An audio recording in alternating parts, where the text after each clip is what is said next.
अगर आप एक बार हेयर ट्रांसप्लांटेशन करवा लेते हो तो आपको जिंदगी भर दवाइयाँ खानी पड़ेगी अगर आपको अपना रिजल्ट बचाना है तो। अगर आप दवाइयाँ छोड़ दोगे तो आपका रिजल्ट दोबारा से खराब हो जाएगा।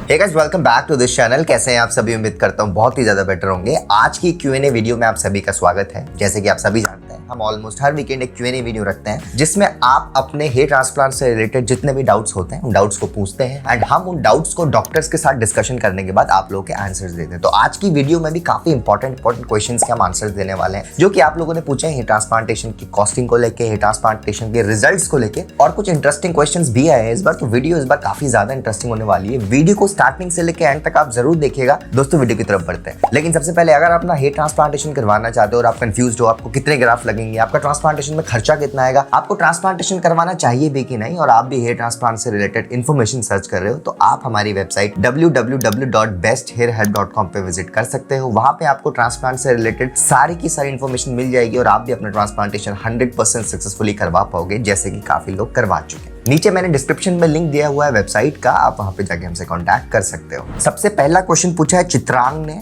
ब्रो क्या डेंसिटी बढ़ाने के लिए बियर्ड के हेयर को यूज कर सकते हैं? बेसिकली ये पूछना चाह रहे हैं कि अगर हम अपने हेयर ट्रांसप्लांटेशन में बियर्ड के हेयर को एक्सट्रैक्ट करें rather than back of the scalp, अगर हम इस जगह के बालों को लें तो क्या उससे डेंसिटी उतनी अच्छी आती है जितनी अच्छी नॉर्मल हेयर की होती है? सो देखिए चित्रांग जी, सबसे पहली बात तो मैं आपको बता दूं, ये डॉक्टर को डिसाइड करने दीजिए कि आपको कौन से ग्राफ्ट एक्सट्रैक्ट करने कहां से, राइट? क्योंकि वो प्रॉपर प्लानिंग के साथ ग्राफ्ट का एक्सट्रैक्शन करते हैं। सबसे पहली प्रायोरिटी हमेशा बैक ऑफ द स्कैल्प को इसलिए दी जाती है क्योंकि उनके जो हेयर की कैरेक्टरिस्टिक्स होती है वो आपके फ्रंट के हेयर से मैच करती है, राइट? अगर आपके पास अनफॉर्चुनेटली पीछे इतना अच्छा डोनर नहीं है, देन आपकी सेकंड प्रायोरिटी दी जाती है बियर्ड को। और अगर आपको ये डाउट है कि बियर्ड के ग्राफ्ट निकालने के बाद जब लगाए जाते हैं तो डेंसिटी नहीं आती, तो ऐसा नहीं है। बियर्ड के ग्राफ्ट में भी काफी ज्यादा अच्छी डेंसिटी आती है। इनफैक्ट बियर्ड के ग्राफ्ट सबसे बेस्ट होते हैं आपके बीच में डेंसिटी बढ़ाने के लिए। जब ट्रांसप्लांटेशन कराते हो तो उस चीज के लिए इनफैक्ट बियर्ड के ग्राफ्ट सबसे ज्यादा अच्छे माने जाते हैं, क्योंकि आप कभी भी नोटिस करना बियर्ड के जो हेयर होते हैं काफी ज्यादा मोटे होते हैं। तो जब उनका हेयर ट्रांसप्लांटेशन किया जाता है मिड स्कैल्प में तो वहां पे डेंसिटी और ज्यादा एनहांस हो जाती है। सो इसीलिए बियर्ड को भी एज अ डोनर एरिया काफी ज्यादा अच्छा माना जाता है। नेक्स्ट क्वेश्चन पूछा है सुनील दिग्रियाल ने, ट्रांसप्लांट के बाद मिनॉक्सिडिल कितने टाइम तक यूज करनी पड़ती है? तो देखिए ट्रांसप्लांटेशन के बाद मिनॉक्सिडिल सिर्फ आपको 6 से 8 महीना यूज करनी है, हो सकता है 1 साल भी यूज करनी पड़े अगर आप मिनॉक्सिडिल सिर्फ अपने ट्रांसप्लांटेड हेयर पे लगा रहे हो, राइट? नेक्स्ट क्वेश्चन पूछा है बी योरसेल्फ में, हेयर ट्रांसप्लांट के कितने दिन बाद एक्सरसाइज कर सकते हैं जैसा कि रनिंग, चिनअप्स, पुशअप्स, बताओ प्लीज। सो बेसिकली ये पूछना चाह रहे हैं कि हम हेयर ट्रांसप्लांटेशन तो करवा लेते हैं तो उसके बाद कितने दिन बाद हम एक्सरसाइज कर सकते हैं। काफी लोगों को ये डाउट होता है, जो लोग वर्कआउट करते हैं डेली बेसिस पे, जो लोग स्पोर्ट्स पर्सन है, उनके मन में ये डाउट रहता है कि अगर मैं हेयर ट्रांसप्लांटेशन करवा लूं तो मैं जिम वापस से कब ज्वाइन कर सकता हूं, मैं एक्सरसाइज कितने टाइम बाद कर सकता हूं ट्रांसप्लांटेशन के। तो देखिए जैसा कि मैंने पहले भी बताया है वीडियोस में, हमेशा डॉक्टर ये रिकमेंड करते हैं कि आपको हेयर ट्रांसप्लांटेशन के कम से कम 15 दिन तक कोई भी एक्सरसाइज नहीं करनी, राइट? 15 से 20 दिन बाद आप रनिंग कर सकते हो, आप नॉर्मल कार्डियो कर सकते हो, आप जिम रिज्यूम कर सकते हो, लेकिन जिम में वेट लिफ्टिंग एटलीस्ट 1 से 2 महीना आपको नहीं करनी। उसके बाद आप जिमिंग भी कर सकते हो, राइट? जहां तक बात पुशअप्स की, नॉर्मल कार्डियो की है, तो आप 20 से 22 दिन बाद कर सकते हो। नेक्स्ट उन्होंने पूछा है सिद्धार्थ ने, after hair transplant which medicine needs to take regular? अच्छा, ये बेसिकली पूछना चाह रहा है ट्रांसप्लांटेशन के बाद कौन सी मेडिसिन है जो हमें रेगुलर लेनी पड़ती है। ये डाउट भी काफी लोगों के मन में रहता है कि हेयर ट्रांसप्लांटेशन के बाद कुछ मेडिकेशन आपको लाइफ टाइम फॉलो करनी है, राइट? मतलब लोगों के मन में डाउट है कि अगर आप एक बार हेयर ट्रांसप्लांटेशन करवा लेते हो तो आपको जिंदगी भर दवाइयां खानी पड़ेगी अगर आपको अपना रिजल्ट बचाना है तो, राइट? अगर आप दवाइयां छोड़ दोगे तो आपका रिजल्ट दोबारा से खराब हो जाएगा, जबकि ऐसा नहीं होता। हेयर ट्रांसप्लांटेशन के बाद जो बेसिक मेडिकेशन होती है वो सिर्फ आपको 1 हफ्ते तक खानी होती है, राइट? उसके बाद आपको मिनॉक्सिडिल और समटाइम्स बायोटिन दी जाती है आपकी ग्रोथ को बूस्ट करने के लिए। वो भी उसका भी कोर्स होता है, ऐसा नहीं कि आपको लाइफ टाइम लेनी है, उसको भी 6 से 8 महीने आपको लेनी है, उसके बाद आप छोड़ सकते हो। लेकिन उन पेशेंट में, जिन पेशेंट में एग्जिस्टिंग हेयर फॉल अभी भी हो रहा है, आप इनका हेयर फॉल स्टेबल उतना नहीं है या फिर ट्रांसप्लांटेशन के बाद दोबारा से प्रोग्रेशन में आ जाता है, उन पेशेंट्स में उनको मिनॉक्सिडिल और फिनेस्ट्राइड भी लेनी पड़ती है और इसको थोड़े लंबे टाइम तक लेना पड़ता है, राइट? नेक्स्ट उन्होंने पूछा है आई रुक ने, भाई हेयर ट्रांसप्लांट के बाद कब से मेडिकेशन लेना होता है, राइट? ये बेसिकली पूछना चाह रहे हैं कि ट्रांसप्लांटेशन के कितने दिन बाद आपको दवाइयां लेनी। तो ट्रांसप्लांटेशन के दिन से ही आपको मेडिसिन लेनी स्टार्ट करनी होती है। कुछ बेसिक मेडिकेशन होती है जो हर सर्जरी के बाद आपको दी जाती है, तो ट्रांसप्लांटेशन के बाद भी दी जाती है। आपको नेक्स्ट डे से ही स्टार्ट कर देनी या फिर उस दिन से ही स्टार्ट कर देनी है, जैसे भी डॉक्टर आपको बताएं।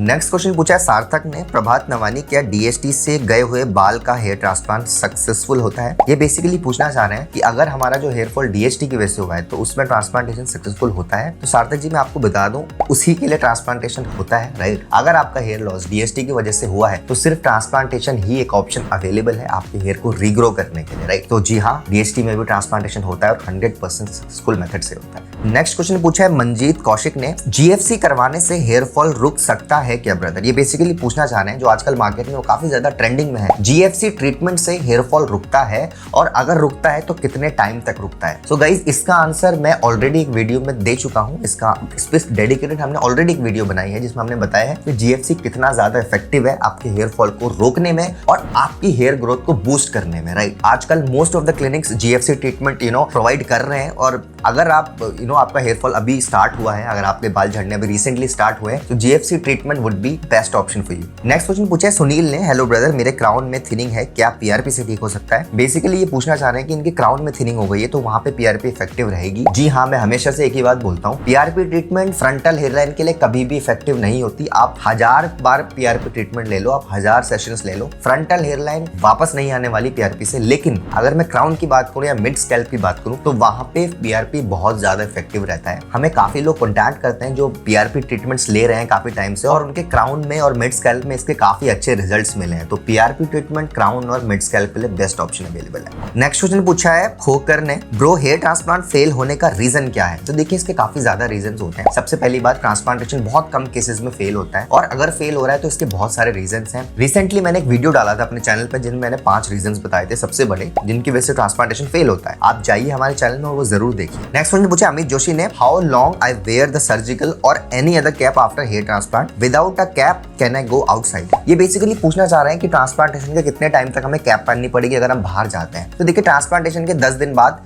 आप चाहे तो आप कैप ना पहनिए। काफी लोगों को ये डाउट रहता है कि मैं अगर ट्रांसप्लांटेशन करवा लूं तो मेरे को 2-3 महीने तक कैप ही पहननी पड़ेगी, मैं बाहर सनलाइट में डायरेक्टली नहीं जा सकता, धूल में नहीं जा सकता। ऐसा नहीं होता। ट्रांसप्लांटेशन के 10 दिन बाद आप जा सकते हो बाहर बिना कैप के। बहुत ज्यादा अगर डस्टी एरिया है तो वहां पे आपको कैप या फिर रुमाल बांधो, आप बिना कैप के लेकिन 10-15 दिन बाद ट्रांसप्लांटेशन के जा सकते हो। लोग एक्चुअली कैप इसलिए पहनते हैं क्योंकि वो कंफर्टेबल नहीं होते लोगों को शो करने में कि हमारा ट्रांसप्लांटेशन हुआ है। नेक्स्ट क्वेश्चन पूछा है बी योरसेल्फ ने, सर मेरे हेयर ट्रांसप्लांट के 20 दिन के बाद स्कैल्प को रब कर दिया तो इससे मेरा हेयर ग्राफ्ट डैमेज हो सकता है? अच्छा, ये बेसिकली पूछना चाह रहे हैं कि ट्रांसप्लांटेशन को 20 दिन हुए हैं और इन्होंने रब कर दिया जहाँ पे ट्रांसप्लांटेशन हुआ था, तो ये डाउट में है कि क्या इनके ग्राफ्ट डैमेज हो गए। तो देखिए, ग्राफ्ट अगर डैमेज होने होते हैं तो 2 से 3 दिन में हो जाते हैं, उसके बाद ग्राफ्ट डैमेज नहीं होता क्योंकि वो आपके स्कैल्प में ऑलरेडी सेटल डाउन हो चुका है। आपको 20 दिन हो चुके हैं, you don't have to worry about it. Next question पूछा अनुराग ने, हेलो ब्रदर, मेरा ये क्वेश्चन था कि बचपन से मेरा फोरहेड बड़ा है और रिसीडिंग हेयरलाइन की तरह लगता है, इस केस में मैं ट्रांसप्लांटेशन करा सकता हूँ क्या? बचपन से मैंने सफर किया है, नाउ